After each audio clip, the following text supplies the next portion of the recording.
Pala po si Liam Cedric from CFBC po, Christian Fundamental Baptist Church.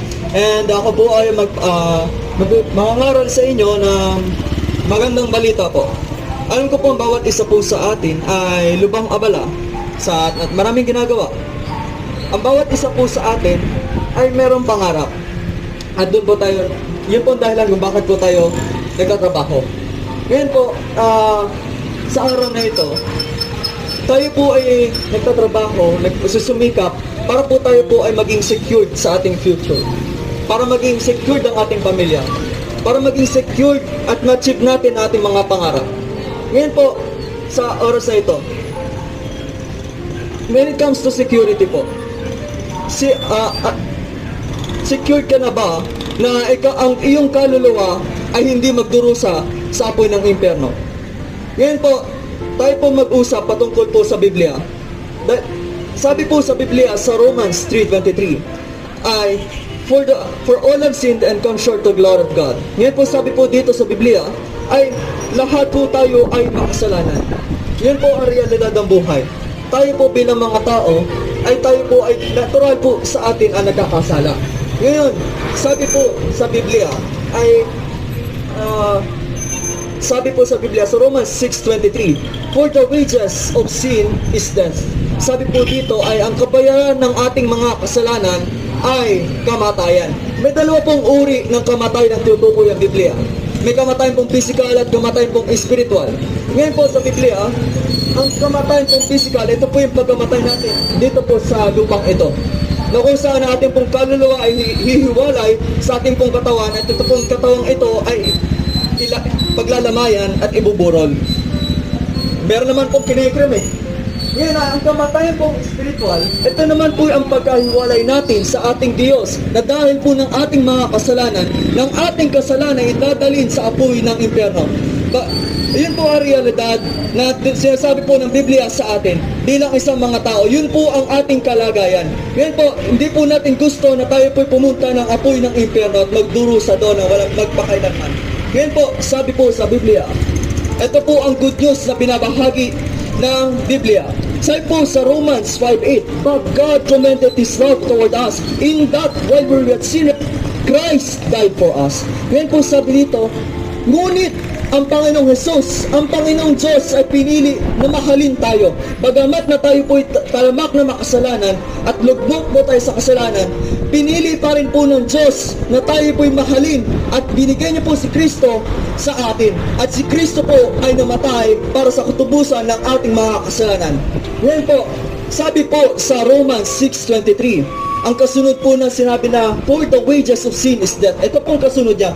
But the gift of God is eternal life through Jesus Christ our Lord. Ngayon sabi dito, ang regalo ng Diyos ay buhay na walang hanggan sa pamamagitan ni Kristo Jesus ang ating Panginoon.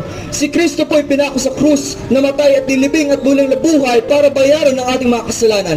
Ngayon sabi po sa Biblia sa Romans 6:23, ang regalo ng Diyos ay sa pamamagitan ni Kristo Jesus na nagbigay sa atin ng buhay na walang hanggan. Si Kristo na nagtubos ng ating mga kasalanan. Ngayon, sabi po sa Biblia, sa Romans 10:9, that if thou shalt confess with thy mouth the Lord Jesus, and shalt believe in thine heart that God hath raised him from the dead, thou shalt be saved. Ngayon po, sabi naman po sa Romans 10:13, for whosoever shall call upon the name of the Lord shall be saved. Ngayon sabi po dito sa Biblia, ay kung sino mang manawagan sa Panginoon ay siya ang maliligtas. Kung sino ang mananampalataya sa Panginoong Hesukristo at tatanggap sa kanyang puso na siya ay makasalanan, aaminin na tayo po'y makasalanan sa harapan ng Diyos at kailangan po natin ng Panginoong Diyos sa ating puso bilang sarili nating tagapagligtas. Sabi po sa Biblia, thou shalt be saved. Ngayon po, kung kayo po'y natatakot na pumunta ng impyerno, kung kayo po ay nagbabaka sakali na kung ako ba ay pupunta ang impyerno, mga kapatid, mga kababayan, tayo po'y tumanggap sa Panginoong Hesukristo, katulad po sinabi sa Biblia, that if thou shalt confess with thy mouth the Lord Jesus and shalt believe with thine heart that God that raised him from the dead, thou shalt be saved. Kung ikaw'y maniniwala sa puso mo na niligtas ka na ni Kristo sa krus ng Kalbaryo, maliligtas ka. Thou shalt be saved. Ngayon po, kung tayo may natatakot, ang sabi po sa Biblia, tayo po'y manalangin. Tayo po'y tumanggap sa Panginoong Jesucristo. Ngayon po, sino man po nakikinig at gustong manampalataya kay Kristo, tayo po'y pumikit at yumuko.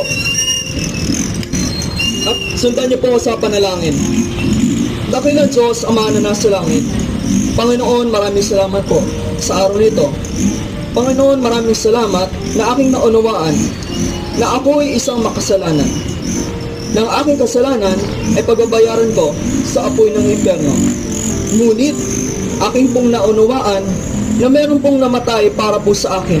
At yan po ay si Kristo na binigay nyo para sa akin. Panginoon, maraming salamat po na si Kristo ay bumaba, ipinako sa krus, namatay at muling nabuhay para sa katubusan ng aming mga kasalanan. Panginoon, maraming salamat po na inyo kaming iniligtas sa apoy ng impyerno at makakatanggap kami ng buhay na walang hanggan sa langit na bayan. Panginoon, tiyatanggap po kayo sa aking puso bilang sarili kong tagapagligtas at sarili kong Panginoon. Ama, gabayan niyo po ako sa aking buhay. Ito ang aking pinapanalangin sa pangalan ng Panginoong Jesucristo. Amen.